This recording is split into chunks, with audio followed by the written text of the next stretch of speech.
Supreme court نے سنی اتحاد council کی مخصوص نشستیں دوسری جماعتوں کو دینے کا پشاور ہائی کورٹ کا فیصلہ معطل کر دیا۔ تحریری حکم نامے میں عدالت نے الیکشن کمیشن اور پشاور ہائی کورٹ کے متعلق اطلاق پیر سے ہوگا۔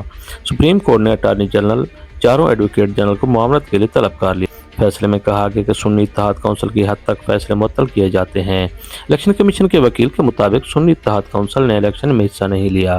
مخصوص نشستوں کے لیے کم از کم ایک سیٹ پر جیتنا لازمی ہے۔ اٹارنی جنرل نے الیکشن کمیشن کے وکیل کے دلائل سے اتفاق کیا۔ حکم نامے کے مطابق کیس میں اٹھائے گئے سوالات پارلیمانی جمہوریت اسمبلیوں میں عوامی حقیقی نمائندگی کے متعلق فیصلے میں کہا گیا، جمہوری مینڈیٹ کے لیے ضروری ہے کہ مخصوص نشستیں عوامی فیصلے کی عکاس ہوں۔